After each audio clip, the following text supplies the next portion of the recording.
Yes, welcome into Sports Bit. Betting Insight today, Wednesday, January 4th. Pauly and Teddy, big game breakdown. We got the Thunder in Charlotte. Good game there. How about college? Villanova, Butler. Louisville, Notre Dame. How about a trend that's 73% the last 14 years wildcard weekend? Teddy will give you that in the deep dive. And we are on fire with the play of the day. Another winner yesterday. We'll get to the play of the day, money time, before we get out of here. NFL line moves in a second. Bad beats, bad bets, bad for the books.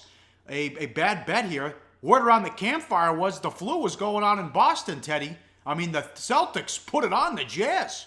Oh, yeah, and bettors all over Utah, all over the under in that ballgame. And supposedly that the Celtics guys really did have the flu, but nobody sat for Boston, except for Gerald Green, who's in and out of the lineup anyway.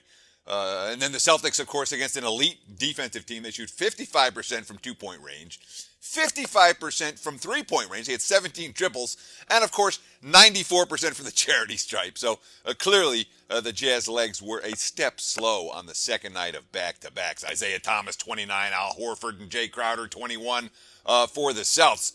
But for Utah, you know, the point guard, George Hill, has been in and out of the lineup. He's come back for a couple games now. He's out again. This is the third time this season he's been out of the lineup for another stretch. And when your point guard is shuttling in and out of the lineup, that's no good for point spread results. Certainly wasn't a good bet on the Jazz or the under last night. Bad bets continues. Why are people betting the Pistons? I don't know.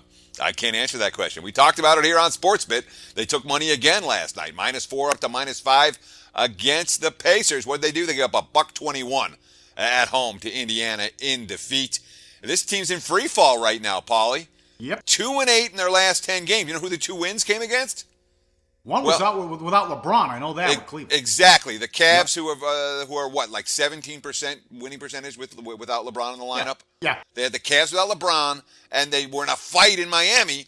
They ended up getting the win when the Heat were without Whiteside and Dragic that ballgame. They were without somebody else too, but they were out their two best players. So the only wins they have in their last 10 games are against opponents who've been missing their best players. Pistons, they're burning money. And yet bettors supported them again last night. I didn't get this. This was a 4-point move. Nuggets at home against the Kings in a big game. Nuggets off the back-to-back. They were in Golden State last night.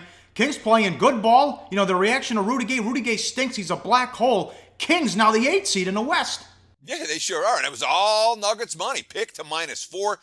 You know, there was a Rudy Gay absence. And Gay's been out of the lineup for extended stretches here over the past month, a month and a half. Ty Lawson also was out for Sacramento, with the market's perhaps reacting to him being out of the game. But yeah, if the playoffs started today, the Sacramento Kings would be the Golden State Warriors' first-round opponent. It's been a long time since we talked about the Kings and playoffs in the same sentence. Small move here, but it makes sense. Spurs money off a loss, and Toronto with that grueling road trip we talked about yesterday. Spurs an easy win. Yeah, San Antonio from 5.5 up to 6. And, I mean, the Raptors looked like a team playing on the last game of a long road trip through 3 different time zones, making their 12th consecutive court change. They tried to make a little run to open the second half. San Antonio said, nuh-uh, we're not having any of that. It was back up to 20 by midway through the third. Blowout city, not a good result for the house. And this wasn't a good result for the house. They got middled here with this Carolina game. Carolina struggles again. They beat Clemson in overtime. Oh, yeah. I mean, Carolina, this was a disaster for the books. Because, look, Tar Heels opened 2.5. Bet up to 4.5, then bet right back down to 2.5 against Clemson, and the game fell 3 in OT. You know, and Clemson hit an uncontested triple with 1 second left on the clock in overtime. That was a terrible place for the game to land for most books around the globe. This is Middle Central. Doesn't matter which side you had, North Carolina, Clemson. You're supposed to cash a winning bet. Yeah, and also a move here in the MAC game. Kent State wins by 10. Yeah, I'm not surprised to see the money come in with a wise guy special there. Money coming in the MAC. Kent took a ton of cash, ended up winning by doubles. Not a good result for the house. Here we go, wild card weekend. NFL early week line movers. Houston bet up from 3 to 3.5. Look at this. Again, in this day and age of the NFL, you can't touch a quarterback or a wide receiver. We have a 36.5 for a total. It's Connor Cook against Brock Osweiler. Yeah, and no surprise that the Texans took money here, even off a 3 up to 3.5. The wise guys do not want any part of Connor Cook Again, this is something that has never happened in the Super Bowl era. This is what, the 51st year of the Super Bowl era now? Never happened where a quarterback who's never started a regular season game is going to get a playoff start. Then again, the Texans might have a better record if Brock Osweiler never started a playoff game, a regular season game either. But Houston and under money initially from the openers in that particular contest. Now we'll get to this game on tomorrow's show, Saturday night from Seattle. Seattle money and money coming in on the under, which is a surprise because Seattle certainly misses Earl Thomas. And even Kaepernick moved the ball on him last week. Yeah, I mean, the Seahawks defense in 2 games without Earl Thomas, the last 2 games without Earl Thomas, they were out. Arizona gained 3.3 yards per pass attempt more than Seattle. And then San Fran gained 1.1 yards per pass attempt more than Seattle last week. That's problematic. Yet the Seahawks taking money, 7.5 up to 8. Total 43. Early money down to 42.5. This is a rematch like the Houston and the Raider game in Mexico City. Earlier in the season, the Dolphins beat the Steelers. Steelers at home, they're up to 10. Yeah, and they were at 10 everywhere at the open. They're everywhere minus 10 now. The total holding flat at 47. Of all the games, this one's probably seen the least action early in the week. Total's not moving. And again, lots of books open 10. The books that didn't are there now. Odds makers made a mistake on this Green Bay Giants game. Well, at the open it did, But again, they opened as high as minus 7. It didn't last 5 minutes. It was bet down to minus 4. Now it's coming back up, minus 4.5, minus 5 at most shops, even a 5.5 at Jimmy Vaccaro's shop over at South Point. And the total opened as high as 48.5. That didn't last 5 minutes either.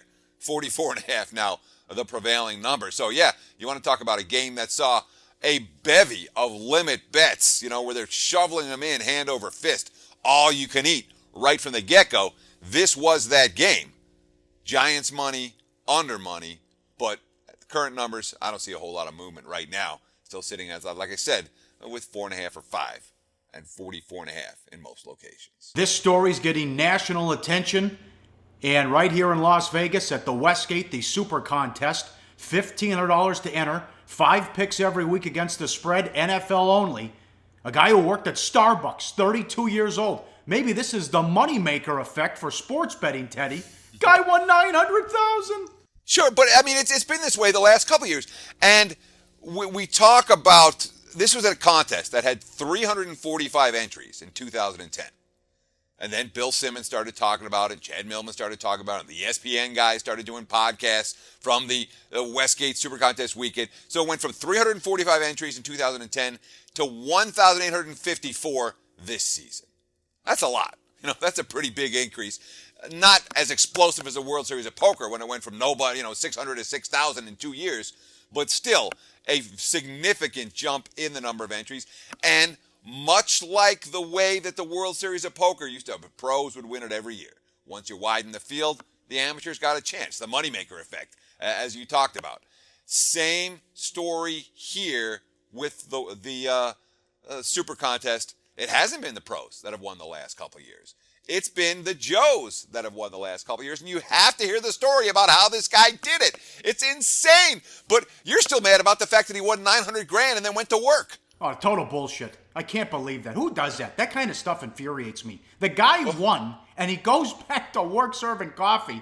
And how about the fact that the guy was able to get not 1 but 2 entries working at Starbucks? That's $3,000. He said he was careful with his money. He cut out some things in his social life, and he cashed with the other ticket too. And boy, he went 0-5 with his best bets, but it worked out. Well, that's the whole thing about how this went down. Week 17, this guy's got 2 entries, and they're both in the top 5. Yeah. He said, and his strategy was, I'm going to pick my 5 best games, and then I'm going to pick against my 5 best games on the other. Well, guess what? His 5 best games went 0-5. And the 5 games that he went against himself went 5-0, winning him the contest. That's an insane strategy, and it worked. Quote, I've never been happier to be wrong about anything in my whole life. Let's give this barista credit. Good for you, $900,000. That goes a long way. Heck of a run, my friend. Well done. What were the odds he had 2 entries, both in the top 5 with a week left? I mean, in terms of what his strategy was all year, I have no idea. Really, midway through this season, this guy was sitting around the 500 mark. Yeah, he got hot late. Down the stretch, and red hot down the stretch. And of course, he also won the mini contest. Got 10 grand for having the best record over the last 3 weeks. So the first place prize was 895 grand, and he got an extra 10 grand on top of that for winning the mini contest. I also believe the guy who won last year took third this year. Oh, that's astonishing. That's hard to do. That's real hard to do. Yeah, I would say so. It's and especially given the size of the field, that's huge. I didn't hear that. That's enormous. If that's fact, that's as impressive an accomplishment as you'll find. Yeah, I'll confirm it tomorrow. I'm pretty sure. Rounding again's the name. Didn't a woman win a couple years ago too? Yeah, and didn't say a word. Took her check. Never heard a word from her. Really? I don't think she honestly don't think she spoke English. It certainly wasn't her first language. Wow. That's fascinating. All right, there you go. Coffee for everybody. Unbelievable story there. Congrats to that young man. Look at you, though. I'm still mad that you're mad that you're somebody going to work. Oh, that pisses me off. Who does that? Who does that? That bothers me. Because everyone goes back, what would you do if you won $1 million? What would I go back to work? Come on. How do you go into work? He did. Serving coffee. That would have been, oh, God.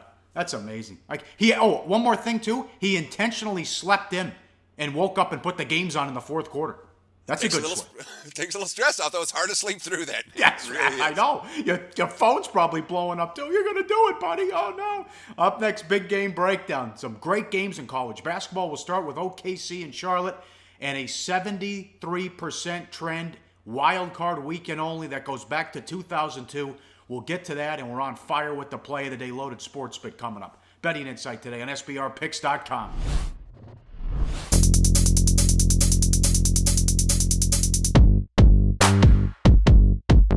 That's right, the 8th annual SBR Forum Bash will be held at the breathtaking all-inclusive Hard Rock Hotel in Punta Cana on Super Bowl weekend. Join Natalie Rydstrom and the Odds Couple as they mingle with SBR pros and have fun under the sun. Stay tuned for video coverage of Bash activities, including a $5,000 poker tournament sponsored by uwager.eu. Only on SBR, your sportsbook authority since 1999. All right, back on Sportsbit, Betting Insight today. Give us a follow on Twitter at Pauly Howard, at Teddy_covers. Time for big game breakdown. As always, live odds. Sportsbookreview.com, 3 good games to go over. We start in the association. Thunder take on the Hornets. Charlotte is 2.5, 209 the total. We told you on Monday's show that they had an edge at point guard over the Bulls, and what happened? Kemba was terrific. 34 points, 11 rebounds, but they lost because nobody showed up. Let's play the good thing, bad thing game, Teddy. Starting point guard gets 11 rebounds. Good thing. All other players getting just 24 rebounds. That's a bad thing. Yeah, starting point guard shoots 13 of 19. Good thing. Sure. The starting point guard only getting 4 assists because everyone else on the floor went 28 to 64. That is a bad thing. Yeah, and the Bulls won the boards 45 to 35, and no one could guard Jimmy Butler, who had 52 points. What happened? Not one of Charlotte's better nights. Defensively, they didn't show, and this has been a problem at times for the Hornets this season. It's something that Steve Clifford's been harping on a fair bit in recent weeks. But Oklahoma City's also coming off a loss. They lost 98-94 at Milwaukee, but a different flow. For Charlotte, it was Walker was good and the rest of the team stunk. For OKC and the loss of Milwaukee, most of the Thunder were good, but Russell Westbrook stunk. 9 of 28 from the field, 6 assists in that ballgame only for a guy who's been getting triple-doubles all year, 5 turnovers. All the other players combined for OKC, only 5 turnovers, and they shot better than 50% from the floor. It was Westbrook who cost them the game. Now, was he forcing the action because they were trailing? Donovan says no. Quote, I thought he had some decent three-point shots. I thought he had some good pull-up shots. Those are the shots Russell practices every day. It's shots he's worked on. It's shots that made him the player he is. A lot of his shots were shots he's more than capable of making, end quote. Fatigue is an issue, though. Last 2 road games, 15 of 48, 11 turnovers, 6 assists, because he's doing it all for that club. Yeah, and again, read those numbers again. The last 2 on the road, Russell Westbrook, who is, he'll probably, it's him or Harden as MVP right now. So we're talking about a guy who's MVP candidate, shooting in the range of he's below 33% from the floor, nearly twice as many turnovers as assists. That's a problem for a guy at a superstar level, and may well be a problem against Kemba Walker this evening. And Charlotte playing in a lot of high-scoring games. I expect this up-tempo as well. I expect this to go over the total coming up. Game number 2, live odds, sportsbookreview.com. What a game. Villanova and Butler. Nova's on the road. Nova's 1.5, 141 the total. Nova's won 20 in a row since losing the Big East title game to Seton Hall. Is it their toughest test of the season? No, I just think they had that. They won at Creighton on Saturday, and they're not getting fat off the championship, Teddy. No, they're not. I mean, one of the keys, obviously, is that Josh Hart came back instead of going to the NBA. And Hart, everything you read about this kid is that he's got a lot of heart. This guy has a work ethic that pushes the whole team. And he's gotten a little better at everything. I mean, when you look at the advanced metric stats, check out this graphic right here. He's better at 2-point shooting. He's better at 3-point shooting. You know, his assist rate is better. His turnover rate is down. His scoring is up. I mean, from an advanced metric standpoint, a player who was elite a year ago is even better. Look at the quote from Darren Reynolds on Hart. When you have a guy like that who is one of the leaders of your team, you can't help but follow. Because the MO is all we need to get better. Well, because the MO is we all need to get better.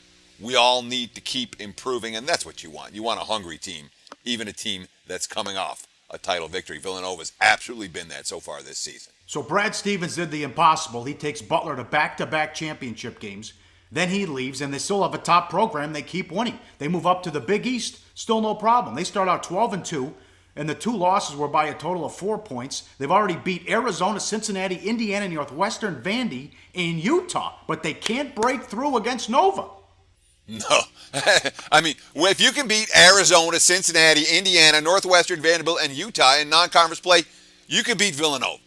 Just hasn't happened yet. Nova 6-0 straight up, 4-2 against the spread since the 2 teams joined the new Big East. And when you're talking about how do you beat Nova, you know, previous Butler teams, I don't know if they were capable of, because it takes a real physical toughness to hang with Nova. And guess what? This year, Butler has those guys like Kalani Martin, like Andrew Sharapis, like Tyler Wiedemann. That's the team's 3 leading scorers and 3 leading rebounders. You know, I mean, Martin's competing with Hart and a couple others for the Big Beast Player of the Year. 18 points a game, more than 5 rebounds a game. There's a level of toughness and in physicality that Butler has in 2017 that hasn't been there in recent losses to the Wildcats. How about that scheduling spot? You go from Creighton into Butler? Ooh. Well, tough. I mean, you're going to face everybody sooner or later. Yeah. No easy task for Nova. And again, you're talking about a team that's won 20 in a row. They're not going to win every game. This is the type of game that Villanova could lose. All right, last game, live odds, sportsbookreview.com. Another dandy. Talking about a grueling schedule. Look at Louisville. Louisville hits the road to take on Notre Dame. Louisville is favored, 141.5 the total. It's special when Pitino and Bray get together. 6 of the last 10 meetings have gone to overtime. And here's some knockout information. Under Pitino, Louisville's 0-5 straight up in South Bend. One of his best defensive teams ever. Already number 1 in the nation in points per 100 possessions and 5th in block shots percentage. But who's their go-to guy? And they can't consistently knock down a jumper. Yeah, I've got my concerns about Louisville in environments like this. All right. You know, because you don't have a go-to scorer in a close game on the road. You know, I mean, the only guys, nobody's averaging more than Donovan Mitchell at 12.4 points per game. There's no, hey, give me the ball, I'm going to hit the game-winning shot. The Cardinals, number 241 in the nation in 3-point shooting percentage. They're not a good perimeter shooting team. They're number 178 in the nation in free throw shooting percentage. They're not a good foul shooting team.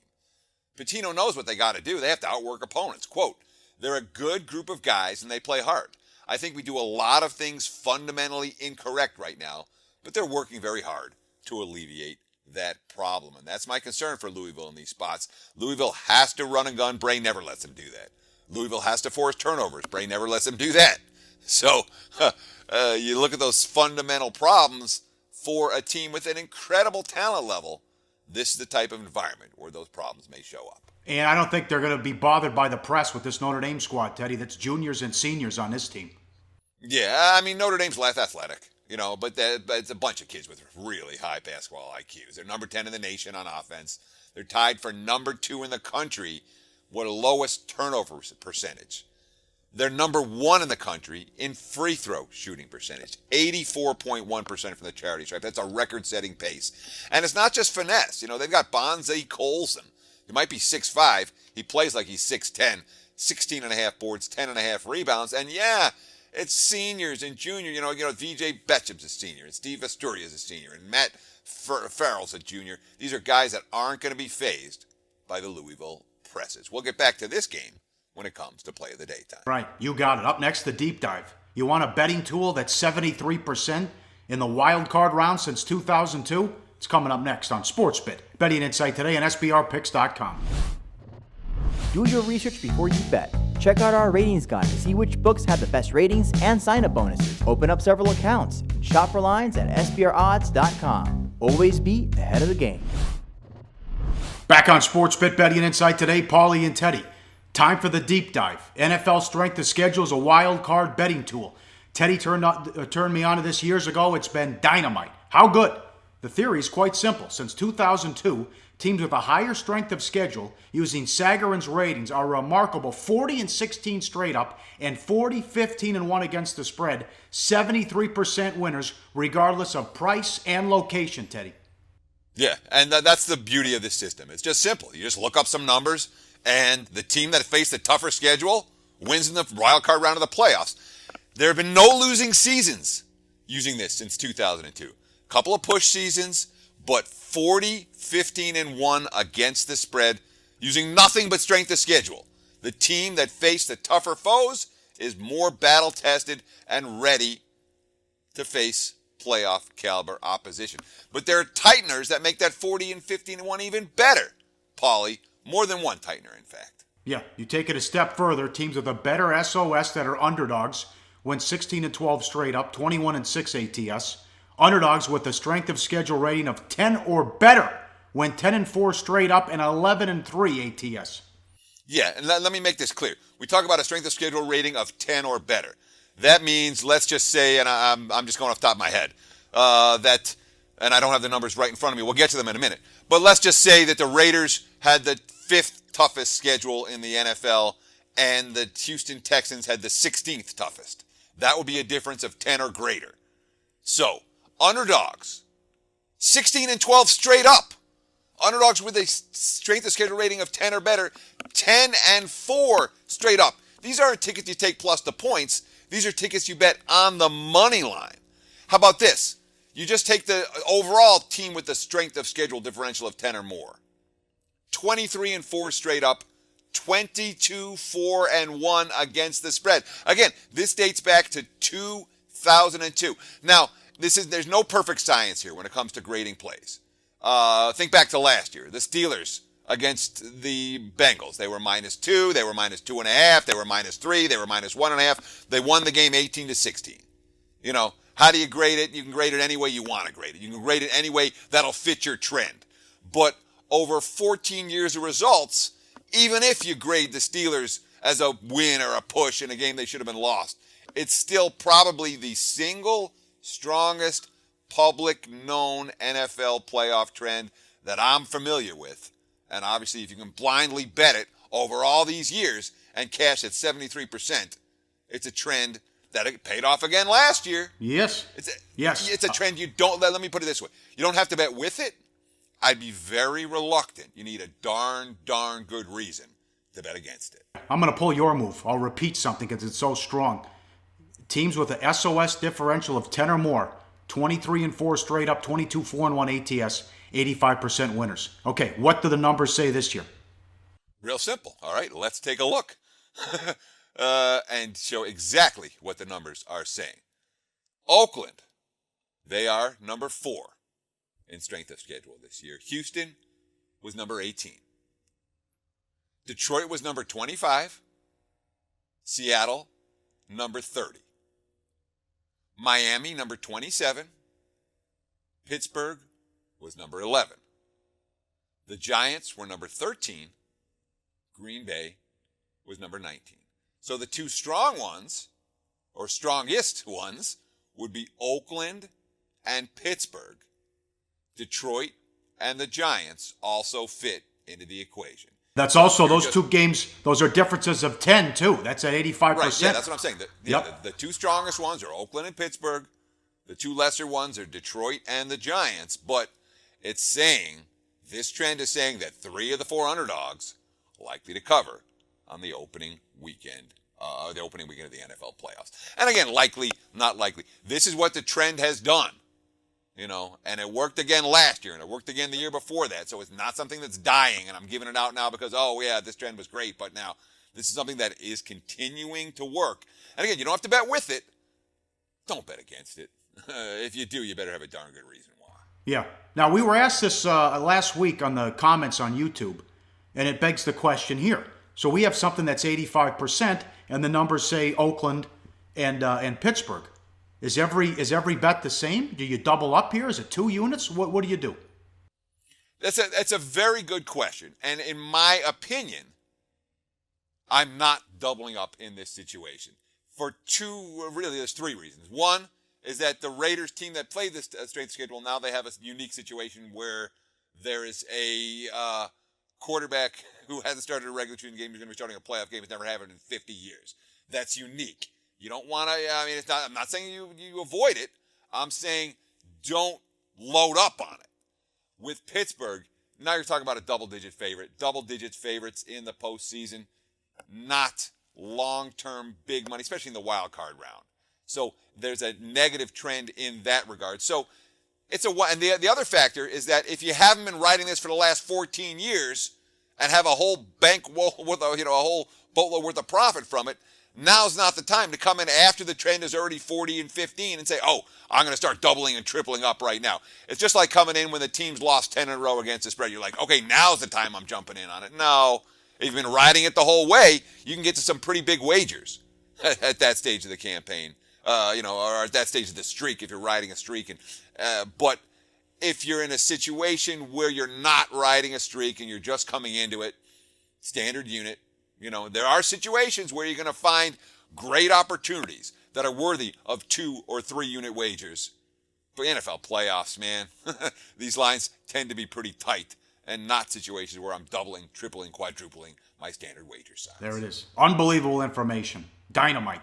All right, back to money time. Play of the day. Winner yesterday with Wisconsin. 46-24 on the football season. We'll have that Thursday and Friday, but we're back to Louisville. And Notre Dame, what are we doing, Teddy? Let's go to game number 560. The Notre Dame Fighting Irish +2. And you want to grab this now. It was 2.5. It's already down to 2. I think it'll go lower. Mike Bray has been an absolute master at game planning for the Louisville Press. Louisville doesn't force turnovers. They're not going to win. Take the Fighting Irish plus the deuce. That's our play of the day. All right, very good, fun show. Some great college games coming up the rest of the next week as we get into this now. But Thursday and Friday, deep dive with the 4 playoff games. It's coming up, and thanks for watching. We'll check you out Thursday on SportsBit, betting insight today on SBRpicks.com.